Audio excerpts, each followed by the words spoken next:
I am ready. All right, well then I shall call the meeting to order. By my watch, it's 6:02. And is the first item citizen comments? Yes, it is. Okay, citizen comments. I was told, Melissa, you're going to offer some citizen comments. Well, actually, I'm going to do my comments. Well, I can do the citizen comments if we all decide to discuss it, if that's the better way to go, or I can do it during my liaison report. Okay, that's fine. But what's the better way to do it? Liaison would be better. Okay. Citizen comments, we're just supposed to make comments and not really have discussion. Hello, Right. Randy. Say again? Hey, Randy, I would like to make a citizen comment. Please, go ahead. This is Rudy Rosengarten. I just want to state, and the reason I'm talking during citizens' comments, this is not an agenda item, so I want to make sure that everybody knows. We've had some issues with Gray Miller Engineering Firm, and I have lost my faith in that firm at this time. Nobody can respond to me by me bringing this up on citizens' comments, but later, if the liaison brings this subject up, you can then discuss it further at that time. So thank you, but I have lost faith in Miller Gray. Thank you for your comment. You're welcome. Randy? Yes, Randy? go ahead. Please go ahead. Hi, good evening. This is Phil Elliott. Thank you for allowing me to speak. I'd also like to echo what Councilmember Citizen Rosengarten just said. It pertains to the hot mic incident on August the 4th, as you know, and I think you folks will get a report on that. For those of you who haven't heard it, it's very disturbing. It talks, one of the senior members of Miller Gray is on record. There's some bad language in, but I'll move on from that. Where it describes that they just gave a sky-high proposal to the city of Sunset Valley, and that was for work on the lift station, as you know, or may know, and that he's being shredded. So my question is, I certainly, along with Councilmember Rosengarten, lost all faith in their ability to provide the city of Sunset Valley fair and equitable pricing. I met with them after that on August the 11th, and I posed a question, which is very simply, tell me how you're going to restore the faith in the city and the residents of Sunset Valley in your ability to provide fair and equitable pricing. They made the situation worse. They did not give a satisfactory answer. They didn't offer any solutions to that. And I think we have to look very seriously at the fact that we have an engineering company, and it's a significant position. And I, for one, and it sounds like Rudy is also echoing the same thing, I have no faith in their ability to provide us a service at a fair and equitable price. So I'd just like to say that. And in conclusion, I'd also like to say thank you to your committee for the hard work, the time, and the commitment you make towards the city. It's invaluable, and on behalf of all citizens, I'd like to thank you. Thank you. Any other citizen comments?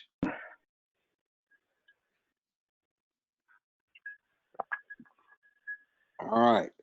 We'll move on to item 3, reviewing potentially approve the minutes from the last meeting. I think everybody has had an opportunity to view them. Is there a motion?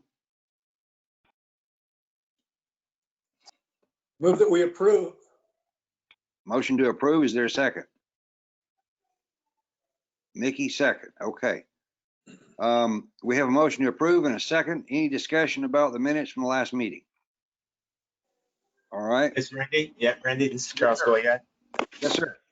Yes, I have just one little addition that I'd like to make to the minutes of meeting. It has to do with item 6, item 6.2 or double I, where it says the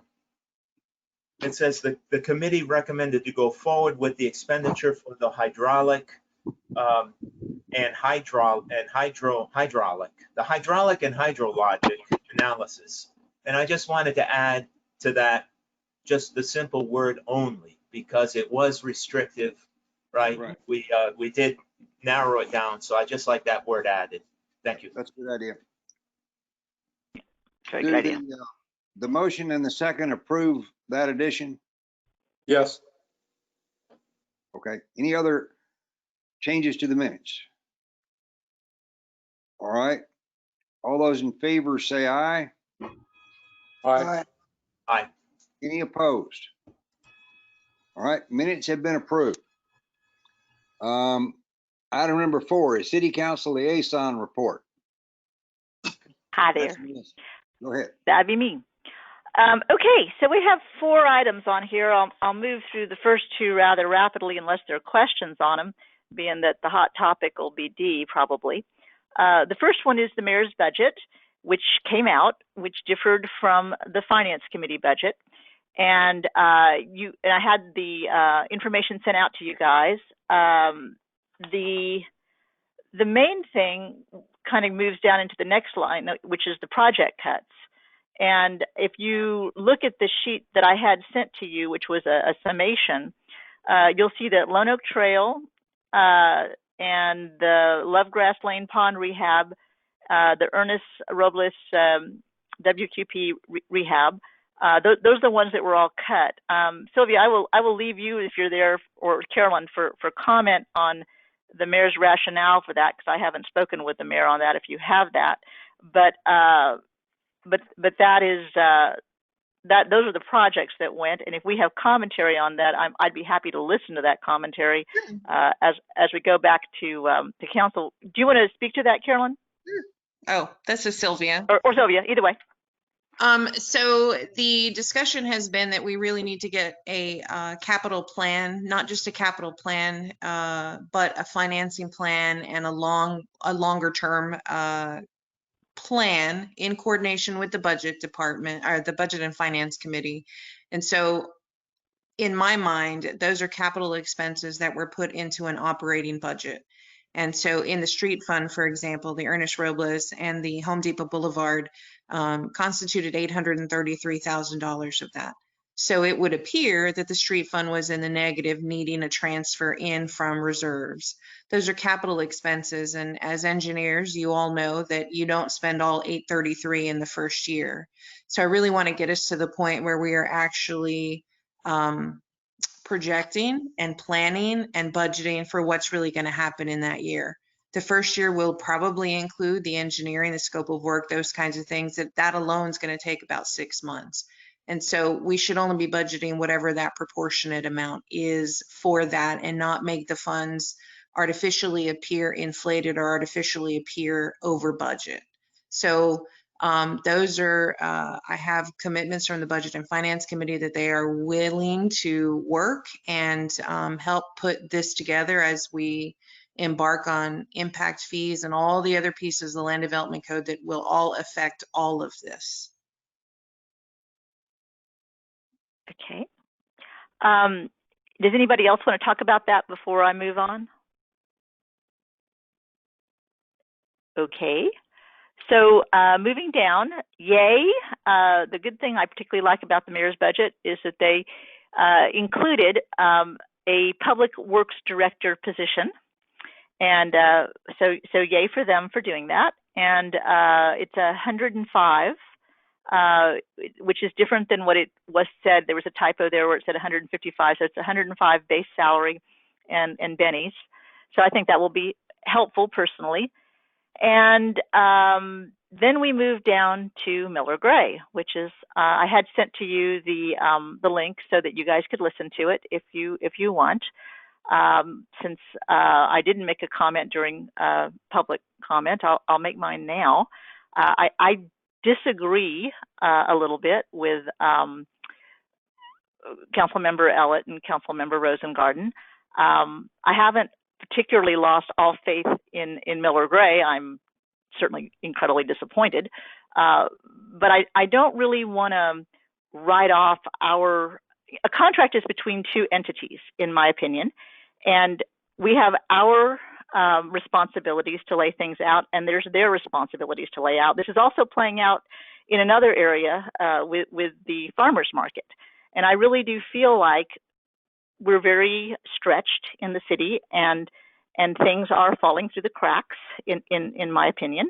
And I really don't feel like totally beating up Miller Gray for when we're not the ones who should be sort of spanking them on this issue. I don't think that the item should have gone to council, because we all shredded it, and I think there were problems with it. And I think that when we get this public works director, I think that more of this can be brought into line. That's just my personal opinion. I have heard other people express similar opinions, but I know that is not necessarily going to be the consensus of council. I think council is probably going to be pretty divided on this, and there will be a swing vote on it. So that is I think where we are with that. I am certainly in favor of having a very strong sit down talk with Miller Gray, and I'm also really looking forward to us being a lot more assertive in our contracts in a lot of areas. But I don't want to offload all of it to Miller Gray, because I do feel like there's some responsibility on our end in a contract situation. So that's my own personal opinion, and where it is, I had it sent to you so you could have your own personal opinions about it. I was, we had Randy and Carolyn and Sylvia and I all sat in the meeting doing the evaluations of the engineers. Randy can speak to his opinions about that, but I did think that Miller Gray was head and shoulders above the other engineering firms. And we are so stretched with historical inaccuracies.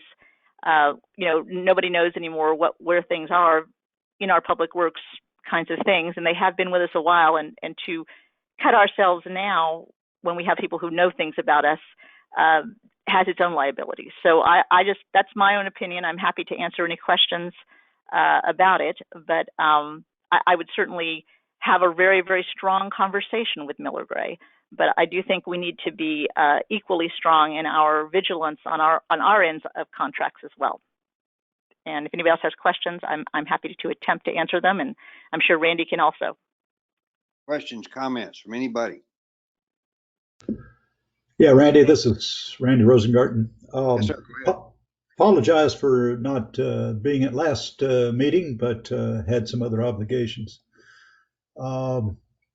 Basically, what I wanted to talk about on this subject is went out and did a site visit of the lift station with Alfonso and Caroline and Daniel.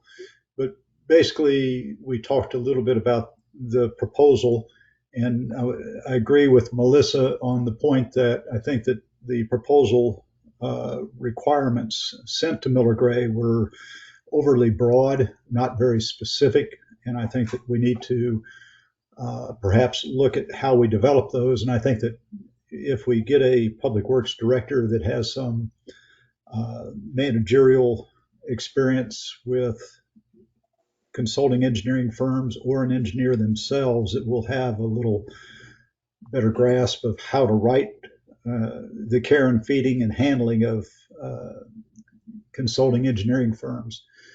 But I wanted to identify this as a problem and maybe consider that the city of Sunset Valley, although we don't have that many of these type of projects, but I know that the city of Austin has 5 engineers on their role for environmental work, for instance, and we might want to have at least 2 qualified engineers for the city of Sunset Valley.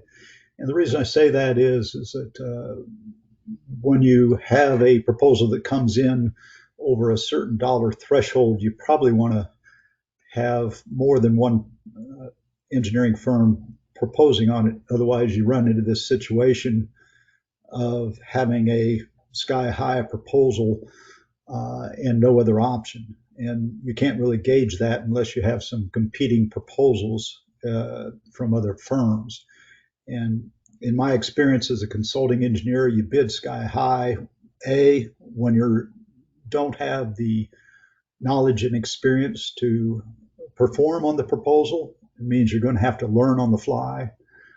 Or B, you're so dang busy that you know that you're going to have to cut out some of your current work, and you're not going to do that unless it's a highly profitable situation for you.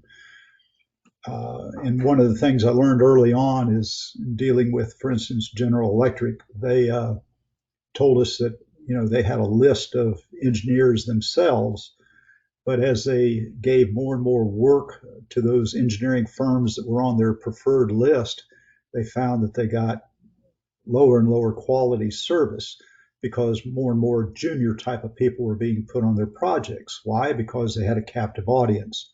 They said they scrapped that list and they made up a list of preferred project managers, and they would follow those project managers wherever they went because they had confidence in those people. So those are my thoughts on that subject.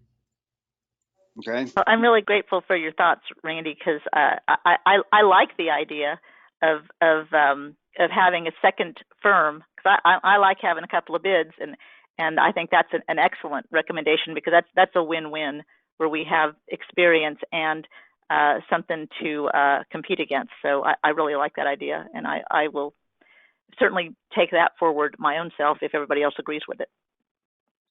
So if I could say, interject something, in the federal government and also in local government and state government, you have something called IDIQ. I'm accustomed to working with IDIQ, which is indefinite delivery, indefinite quantity. So there's a fixed period of time and we allocate a certain amount of resources in money. In a large city, in Corpus Christi, there were, the vendors go through the bidding process, and then the professionals go through the qualification process, and they're on a list, and it's sort of a rotation. The downside to that is they have communication among themselves, and it's sort of bid rigging because there is a limited pool. Now, Corpus Christi is much smaller than the city of Austin, and so we would have a much wider pool from which to choose. We would have to do an RFQ process again, and I'm not sure how many we would get for an IDIQ when our engineering work is pretty minimal. And as for the Miller Gray, for the scope being overly broad, not once did they come and say, can you narrow that down? Can you give me some more information? And Travis and I text daily, and that was never, ever brought up. So. Ken, did you have your hand up? Yes, I did. I believe I want to make a comment regarding what I understood to be the idea that you can ask engineering firms to submit cost proposals at the same time. I believe that's prohibited. Generally, a public entity has to request qualifications from engineers for a proposed project. Yes, no, IDIQ is for contractors, and there is a process for IDIQ for services for engineers, but that relies on qualifications. Right. And after a firm is selected, you can ask for a cost proposal from them. You can either accept it or decline it. Only after you decline it can you solicit a proposal for cost for the project from a second firm. Mm-hmm. So I put people wanting to see competitive cost proposals from engineering firms on a project, and I don't think that's acceptable. I think that's against state law. Right. Yeah. One other way you could do this is, I know that sometimes an engineer is brought in to formulate a proposal knowing that they're not going to get the work itself, but they would formulate the work scope, and then that would be proposed on by other engineering firms. Well, that would be my hope, that we would be hiring an engineer as our public works director. So I hope we can do that. Do we have more? Other comments? Yes, I have something to say. Please go ahead. All right, Charles, go ahead. This is, first, I would like to know why the Public Works Committee didn't see this proposal before the City Council did. That's my first question. And I think, unfortunately for Miller Gray, potentially they wouldn't be in this hot water had that happened. So I don't know why that happened, but I'm just going to pose that question first. And then in reference to what what Melissa had to say about, the fact that Miller Gray really doesn't deserve a spanking. Well, I think they do. I got caught short with that proposal. I read it and I couldn't believe what I was reading. It's like, where's the content here?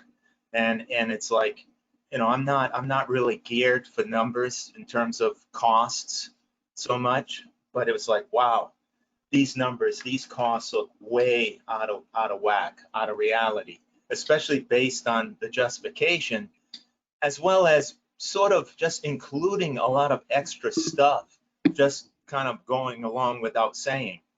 So, I mean, and if the city was at fault by not providing this engineering firm with the requirements necessary, and I think that's what I heard Sylvia say, that they never came back to ask for them. I mean, those requirements should have been stated, especially if there was like virtually none to be stated. They should have been made clear in their proposal. This is the requirements they're working to, and this is how they're addressing them. So I mean, treat the city like somebody in the city is actually going to be looking at this proposal with engineering eyes, and with fiscally astute eyes. So I'm in the camp with Rudy Rosengarten and also with Phil Ellett that I think these folks deserve to be shown the door. I mean, they violated our trust, and in my world, there's a lot of fish in the sea. I mean, they violated our trust. It's time for them to say bye-bye, for we to say bye-bye, and not to mention the fact that we've had them for quite some time, is my understanding, right? So where's the allegiance? I mean, where's that friendship that we like to talk about with all of our extended family, that, our employees and those contractors that we have these long-term relationships with, right? I mean, it's not right what they did, and I think they stepped on their crank. They stepped on their toes big time. They revealed themselves, and it's like, okay, guys, have a good life. Thank you. All right. Other comments? I just want to point out, I think they should be shredded. So, I mean, I won't necessarily fire them, but I'm all in favor of serious spanking. Sorry, just to be clear. Go ahead, Andy. Sorry. Mr. Chairman. Alfonso. Yes. Well, I think that at this moment, it's important all the opinions, and each person has his ideas, but this city with a 1.4 square mile start thinking in 5 engineers or 3 engineers. I think that if we are 650 people, if we don't have more than 8 or 10 streets with the names, I think that we need to ubicate ourselves. It's true that we didn't have an engineer. We used to have a person with some experience in public works, but she knew how she was working with that. At this moment, we don't have. So we went to the exercise to hire a company with engineers that they can do the job. So we try to be sure that at this moment we have some professional security doing the activities. Well, if that topic, first, I remember the topic of the Jones and Sunset that we discussed, and we don't need to do all of that request. Only we're thinking as a first part, the hydraulic part. So that came, and they were thinking in 3 different things, but we came only at that moment to do one study. Okay, that wasn't firm as a proposal. We discussed that, and we found that here in this committee. The lift station, we never discussed in this committee, as Charles, he said. So it's important that the committees, we have the time to discuss and try to find the best alternatives. Now, when I saw that lift station, and I went with Rudy and Randy and Caroline, I have a better idea about that because I couldn't understand their proposal. Was unclear. And what's a proposal? So with action. Now, when I went to see that, I found different things. And I am talking a person that I was working with lift stations. So I think that in one moment we didn't follow and we didn't stipulate in some proposal the level of alternatives that they were necessary to operate that lift station. We were running and we didn't walk. So if at this moment we are looking the job than the company, than the professionals they are doing, they flunk. Because the same company was working with the pond that is not working outside, close to the police. So looking results, efficiency and performance, as students for me, flunk. So I need to find somebody that they can do the job and know the city responsibility. We need them, we hired them, and they need to show us what they can do. And we have to be realistic. We cannot be thinking, this is not atomic investigation. It's a simple lift stations, it's a simple lines, it's a simple streets. So please, we need to ubicate, and I agree with some of that members of the city council. If at this moment, these guys, they don't produce, I think that they don't need to be there. Thank you. Thank you. Other comments? Dr. Browning?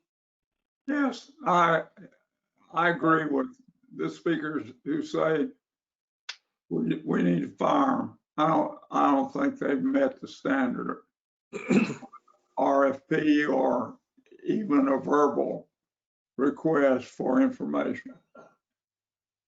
It doesn't make any difference how long they've been here. I'll be looking to the future of how long they'll be gone. All right. Other comments? John Belanca. Yeah, I was not privy. I did not listen to the tape that you all have. I don't know how or why that happened. I can't find it, haven't found it. But just in general, a comment, I would be tempted to have a conversation with them about how disappointed we are and what are they going to do to get back in our good graces before firing them. That would not be my first step. It might be my second step, okay? But I'd sure want to hear from them first, saying that they're on notice and just what exactly are you going to do? How are you going to get back in our good graces? How can I ever trust you again? And then evaluate their response. John, that was a Councilmember Ellett and Councilmember Rosengarten did meet with them at Councilmember Ellett's request, and they were unapologetic for Sam's behavior. They made excuses for Sam and his language. They talked about the history in Sunset Valley, but also said they like to work in Sunset Valley because they don't have to compete. And a lot of their responses left a lot to be desired. Yeah, I see that. You know, if it were me coming into a meeting, I would say, let me relook at the proposal, let me review, let me sit down with staff, but here you're welcome to audit all of our proposals. We got information like, well, that's what we charge the city of Austin. And you know what the time and hourly rate is. And so that is why I believe you have the two council members making the responses that they are making today. Who all has a copy of whatever it is that went wrong? I will send it to you. I'll send it to you basically in a nutshell. Travis was talking about the lift station and the area that the lift station covered, and Sam is the internal expert. And the mayor has everybody muted during council and she unmuted him. He didn't know he was unmuted. He was talking to somebody in the background, presumably his wife. And he said, we submitted an effing high proposal and they're shredding it. And Travis is trying to defend it. Now, when we spoke to Travis and Dale Miller, one of the things we asked was, if he's your expert, how does he believe the proposal is too high? And there was, a lot of, well, we have overhead and hourly rates and that kind of discussion. I think this meets the standard recommendation of the fact that if somebody shows you who they are, believe it. Mickey, you have your hand up. Go ahead. I'm kind of in the same position with John. When this conversation started, I took out my cell phone and I'm scrambling to find out where this was sent. I did not get a copy either. So I've been trying to pick up bits and pieces until Sylvia just explained kind of what was going on. So I have not heard it myself. It sounds extremely serious. And I would be with John in the sense of asking someone to explain themselves, but it sounds like some people already did ask for that. That's correct. And it doesn't sound like it was very satisfactory, but I'm not typically for somebody canning someone immediately without giving them an opportunity. I just don't know, what went on in that second session with them, I guess is what you'd say, other than what y'all are talking about.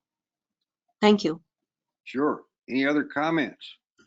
Yeah, just to delve back down into what we're talking about here, and I believe if we focus on a little smaller segment of the firm, as I was saying before about project managers versus firms, I think that I trust Travis, and I think that the jobs that he has been a project manager on, we got our money's worth and a good solution on.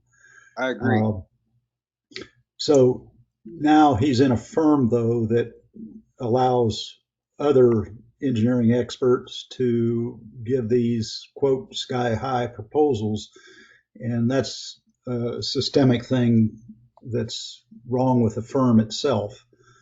Not reflective necessarily on Travis, although, again, I wasn't in the meeting, and I guess Travis was trying to defend the situation. But I think that that's where some allegiance between some of the members that have worked with Travis and that firm go to. But if there's this more systemic problem with the firm itself, I would agree that that's problematic going forward. Thank you. I'll just offer a comment based on partially what you just said. Travis is really the only member of that firm that I feel like I know pretty well, and I trust him. I would trust Travis in any condition to do exactly what's right and do it well. And he's shown himself to be that kind of a guy, having done a lot of project supervision work for us over a number of years. So I think Travis is a really good guy. But again, as you point out, Randy, he's embedded in a firm now, and he's not necessarily capable of making the final decision about cost or the amount of work proposed in any proposal. And again, in our situation, I think Sylvia has said several times that what we want is the engineer that we have, the firm that we have, to function as an extension of staff. For that to work, we have to have, I'll use the term, faith and trust. We have to be able to trust them. They have to be able to trust us. We have to work together, and we have to have mutual trust of each other. And what I'm hearing, what I've heard today and yesterday from a number of people with whom I've talked, it appears to me that the faith and trust between the city of Sunset Valley and Miller Gray has eroded significantly. And I'm an engineer, and I hate to say an engineer did bad, but it appears to me that the level of faith and trust has eroded to the point that we should probably move on and leave Miller Gray and pick another firm. We interviewed 5 firms just a few months back when we picked Miller Gray. I think there were several of them on that list that could probably do the job very well. I was in favor of Miller Gray primarily because Travis and several other people are part of that firm, and they brought to us the historical memory. They know what worked and what didn't work in previous projects in Sunset Valley. And I thought that was quite valuable. And I still do.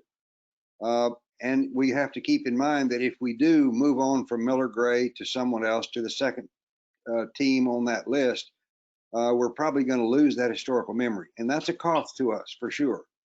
But nevertheless, I think for our proposed relationship to work with the engineering firm that we have on hand to handle our engineering work, we have to trust them, they have to trust us.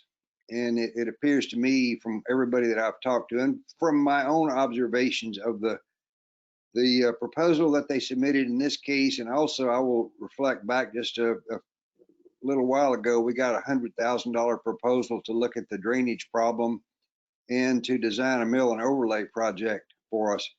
And when I looked at that $100,000 proposal, I was very uncomfortable with it. It seemed to me like that was somewhat inflated.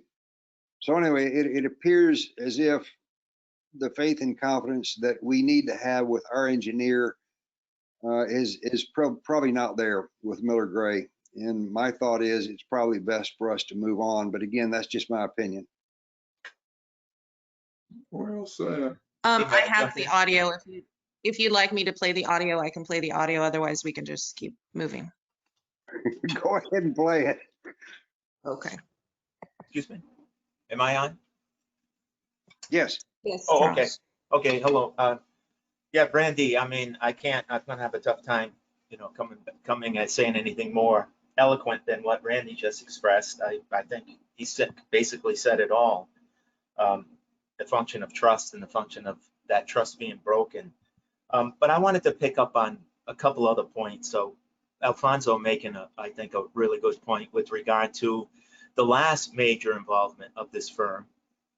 They were intimately connected with that pond, right? And it sounds like, I'm going to quote something that Randy M said with regard to these ponds. I mean, granted, this one was a little more elaborate, but it's not rocket science, right? But yet somehow they found a way, to really jazz it up, and why? It begs the question, why?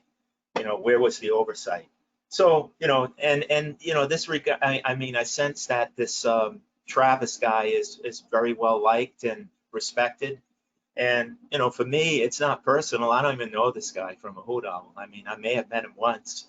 I don't recall. It was a long time ago in one of our meetings. I beg to wonder why he hasn't been to more of our meetings, our public works meetings. But in any case, it's not personal, right? It's just business. And, and it's a firm that sounds like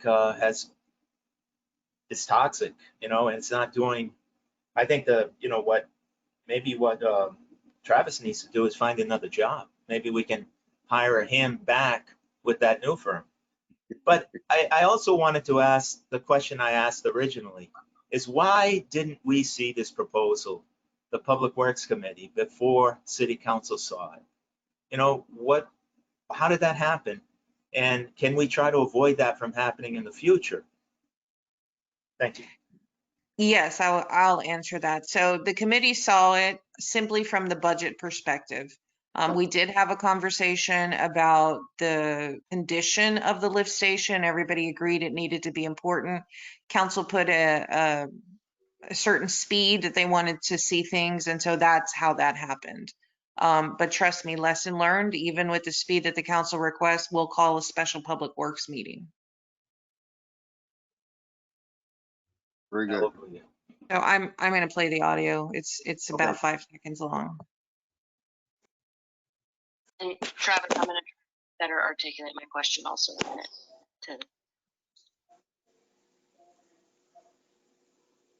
And if there are any other, I do see Charles Goya. I see that you have your hand raised. Anybody else from the public who wants to speak, would please raise your hand so that we can get you in queue. to get through the end of this. Okay, so here's the lift station. It's serving this area. This is feeding into it. Travis, you want me to take some elevation shots? What do you want me to do? I don't know how to best describe this here remotely. Are you able to draw a polygon from here, Sylvia? Yep. Or yep. Tell me where to start. All right. Sylvia, would you have the ability to unmute Sam Shorter? He's with Miller Gray also. He's standing by, and he can kind of help guide that polygon of where that service area could go. Yep. Sam, you're unmuted now. Looks like he stepped away from this. Sam, can you hear me? Yeah, they're fucking. We put out this sky high proposal and they're shredding it on the front of the council right now. Travis is trying to babble through it.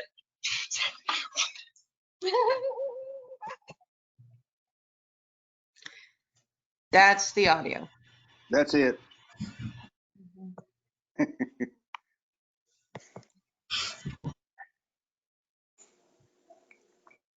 And while, I'll add, under no circumstances would I condone his use of that kind of language, but I don't think that's the real point.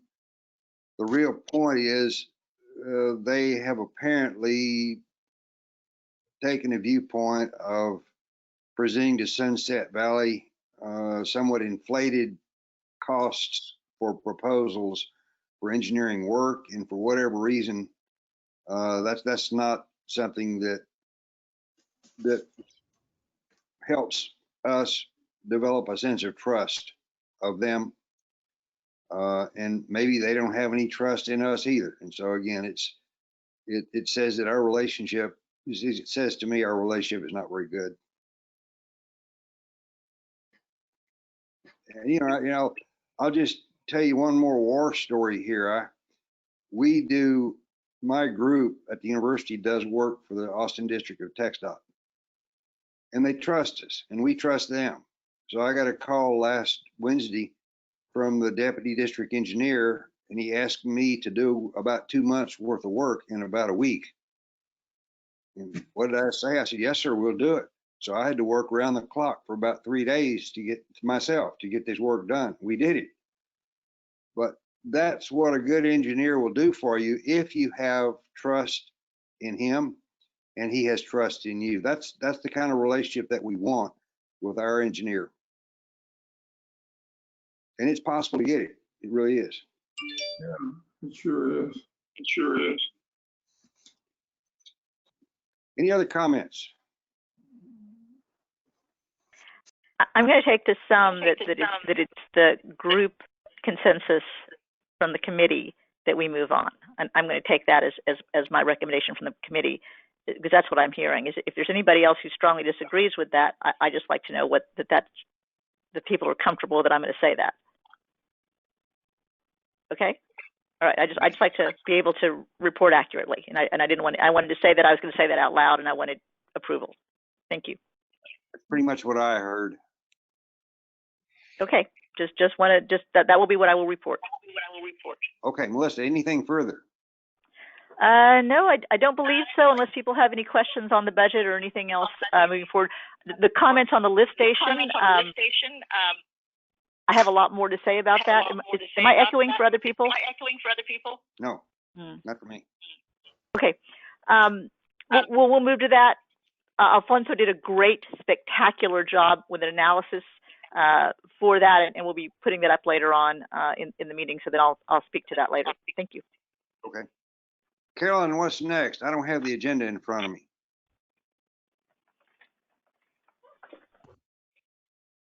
Next is the Public Works report. So I can go over that real quick with everybody. So Public Works has been working on a variety of things. Carolyn, you have the screen on. The screen's still blank. Oh, hold on. There you go. There we go. Now it's good. So Public Works report. We're starting to do a little bit of the mowing of some of the larger grassy areas right now as part of wildfire mitigation.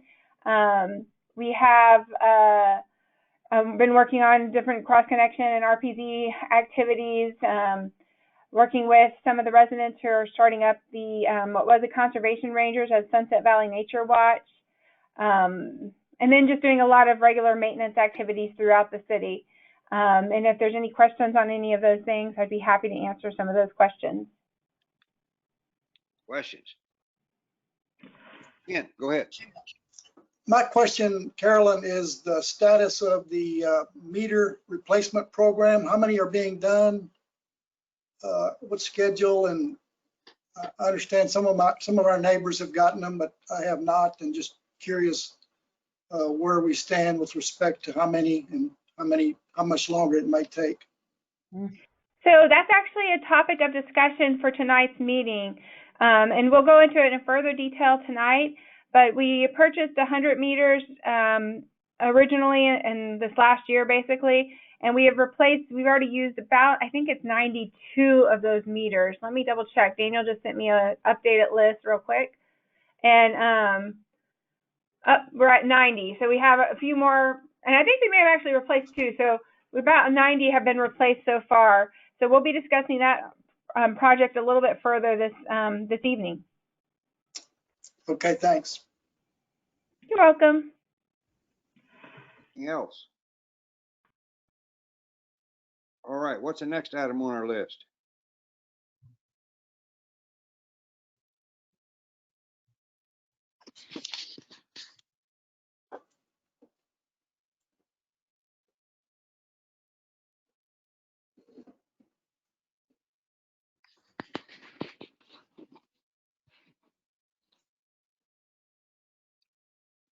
Lift station?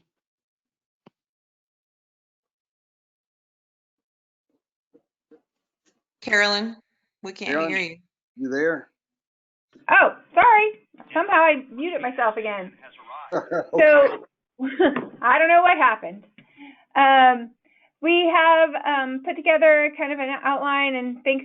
We talked a lot with Alfonso and Randy Rosengarten out at the lift station. Kind of put together some information, just some general information about lift station in case there's anybody who's not really familiar with them, as well as information regarding Sunset Valley's lift station, some of the issues that we faced at the lift station, and then what it is we're looking for in kind of the project proposal, basically looking at some different options to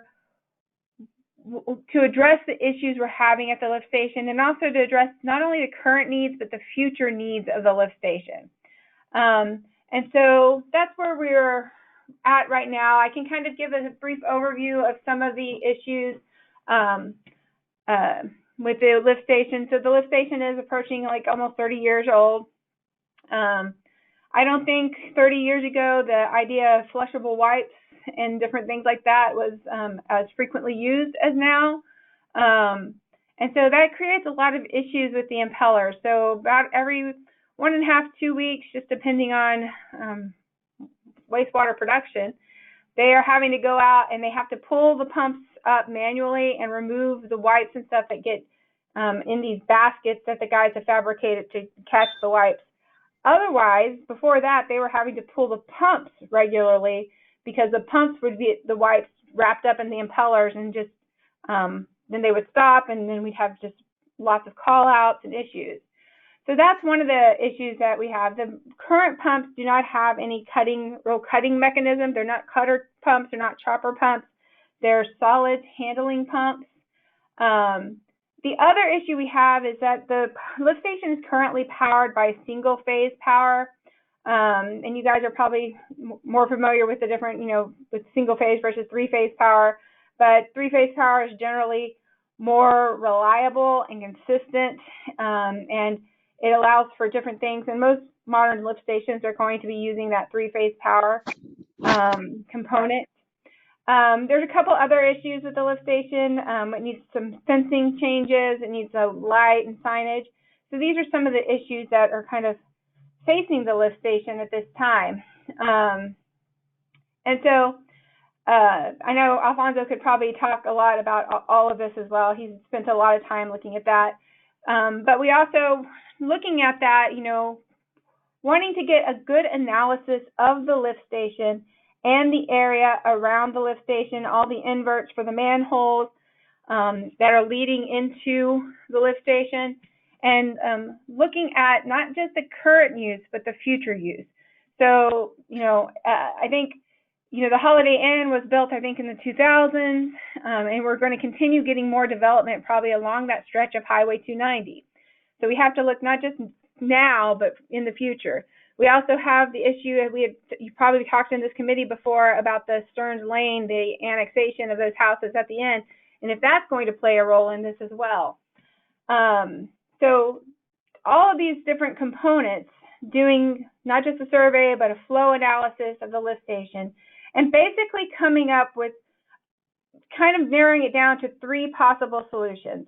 One would be like a rehabilitating retrofitting of the current lift station with new pumps, electrical upgrades, kind of moving it into the future. Another option would be determining if it is possible for all or parts of this to be converted to gravity flow, eliminating the need for a lift station, which would be an expensive endeavor to get to gravity flow, but it's going to have less maintenance in a lift station maybe over time. And then if those options, if they do all the surveys and things aren't adding up to where they need to be, basically, the other option would be to what it would look like if we had to replace the current lift station to meet the current and future needs of the city. And so getting a preliminary engineering proposal with this information in a technical report with some cost estimates that would allow council to come to a decision on what it is that what it is we need to do to make the lift station functional for now, for the future, and for the health and safety of everybody around. On top of all of this, regardless of what is done now or in the future with the lift station, there's also some wastewater system maintenance, enhancing some aspects of the wastewater program that we have now. 2 main changes would probably be affected by this. Currently, we've only been cleaning the lift station once a year. That means bringing the jetters out, the big vac trucks out, pumping it all out, and upping that to a more frequent cleaning schedule. We need to get a contract to do that. It would, because when we do it once a year, it's obviously very expensive, but if we had a contract, it would probably lower the cost over time to get that cleaned out and taken care of. The other thing we really need to focus on is, it's called a fat, oil, and grease program, or a FOG program, that we need to really kind of focus on and take charge of throughout the city. So that's not just, over on Highway 290, that would be throughout all the shopping areas. And that would be monitoring those grease traps, making sure we're getting all the manifests, making sure that that they are doing their grease trap inspections every 3 months like they should be. And that's just to kind of protect the waste stream and the wastewater that's coming into the system. Part of this would likely require some updates to some of the city's existing ordinances. And that may be something the committee may be looking at over the next few months, is how we're going to strengthen those ordinances to meet these needs. Another issue is just we periodically send out notices to primarily the hotel regarding flushable wipes and trying to get people not to use those flushable wipes. And just consider other changes that can happen with those flushable wipes. And I think Daniel may be on the line. He may be on the phone. I can't tell on here if somebody's on the phone. So if there's any other questions, we'd be glad to answer those and just to field those questions for you guys.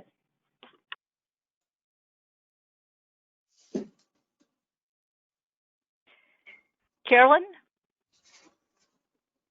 Yes. Is it possible to show Alfonso's excellent graphic? I think I can bring that up. Hold on.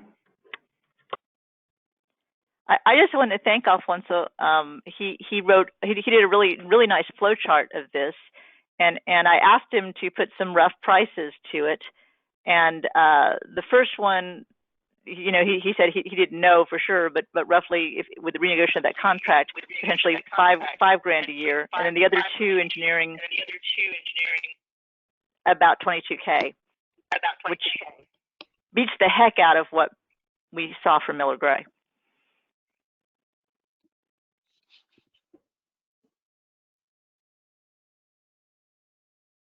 Yeah, while she's doing that, I wanted to point out that when we were looking at the Miller Gray Sky High proposal, I went online to see how to design a lift station, and I ran across a website that says, design a lift station in 60 minutes. So I thought $80,000 bid for 60 minutes worth of work.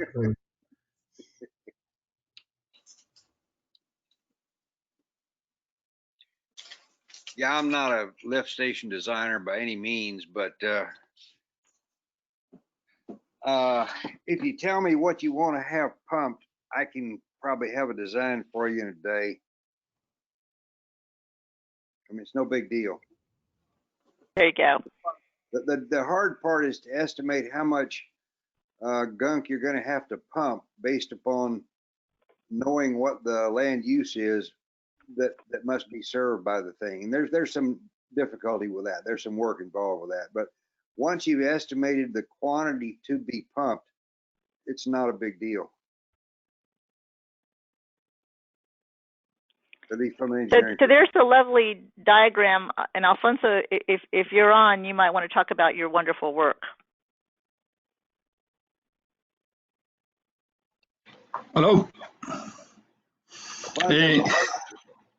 Well, when you say excellent, magnificent work, etc., sounds very, very good. But I would like to explain to this. And first, when I told you that I was working for cities, in the city of San Marcos, I had 48 lift stations, 48 wastewater lift stations. And I was working more in operation of the lift stations. So I provide information how the engineers, they design the lift stations. I participate in some of that design because I try to check everything.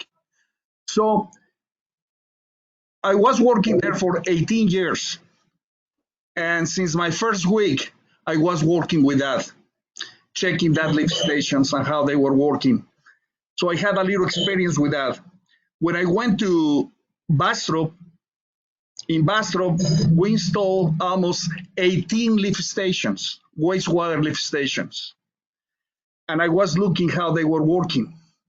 For the people that is not working every day with lift stations, when they are looking that feces, the tampons, the Kotex, and all of that is ugly.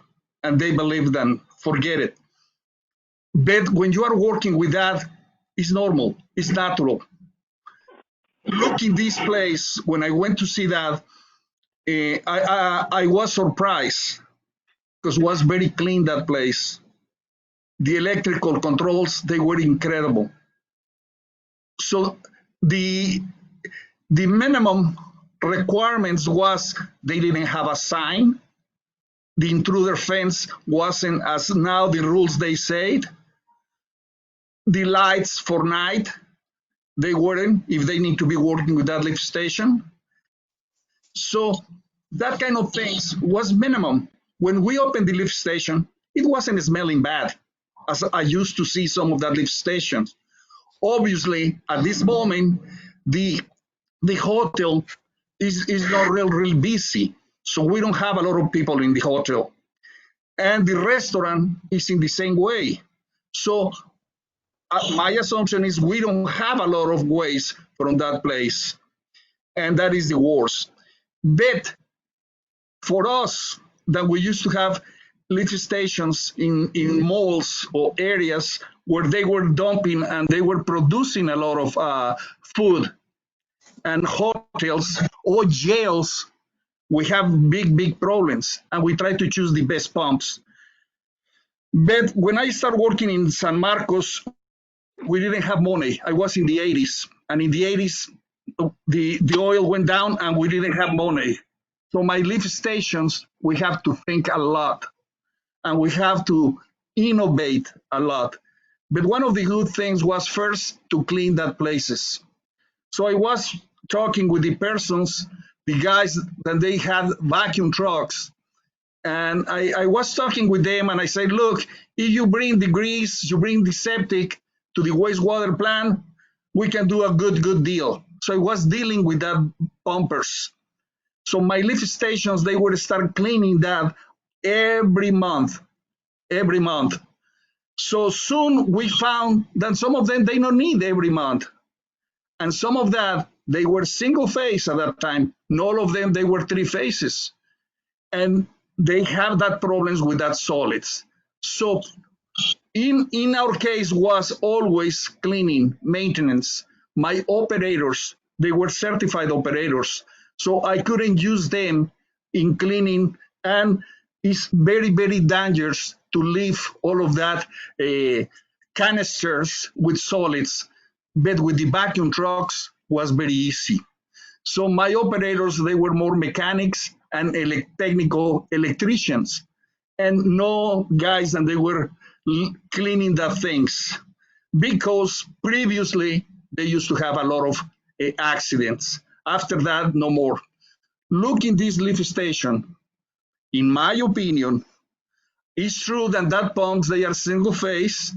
That pumps, they are not cutter, they are not chopper, but these pumps, they can be running for a while.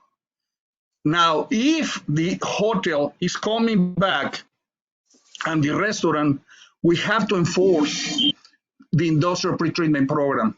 And our ordinance, the city ordinance in the sewage area, they say that they need to clean. So if we visit and we are periodical checking the status of that the grease trap from the restaurant and the waste from the hotel, I think that we can wait with the same lift station that we have for a while.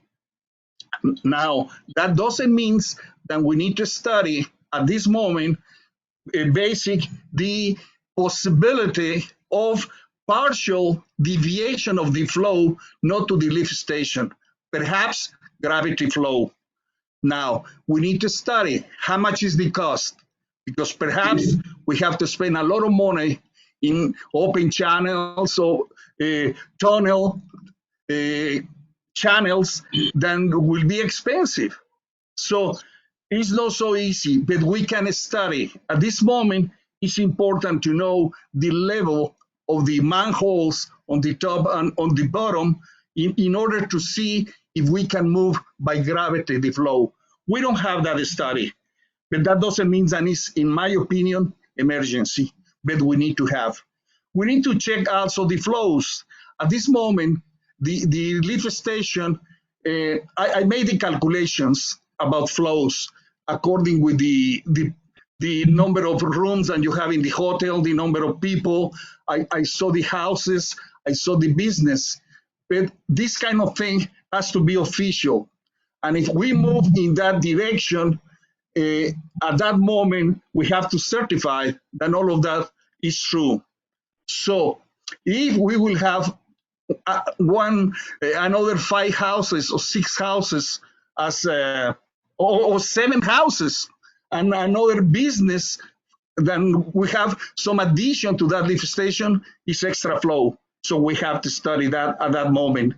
Now, in the same way, if we improve that, we have to upgrade. So that will be the third alternative. And upgrade means special pumps. And perhaps, I don't know, according with the flow, try to check if the force main is able to have all of that flow. So it's expensive. We have to change all the electrical parts, controls, and try to make a contract with the city of Austin for a 3-phase power supply. So with these 3 alternatives, I think that we can move. We have some idea and we understand. If I made this and I don't try to brag, I know what I am talking. So this is why I try to explain and I try to present that. And you can study, you can ask me questions, and I will be glad to answer. That was Melissa. I think that's not magnificent, but thank you for your words. Okay, well, I'm going to go short version. The first one is an education and a pumping project, and the second ones are two engineering explorations.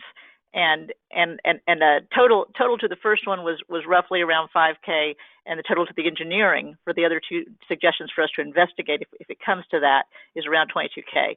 And that was what I had in my mind that this project ought to run, and so roughly under 30K. Thanks very much. Other questions or comments? Yes, this is Randy, and appreciate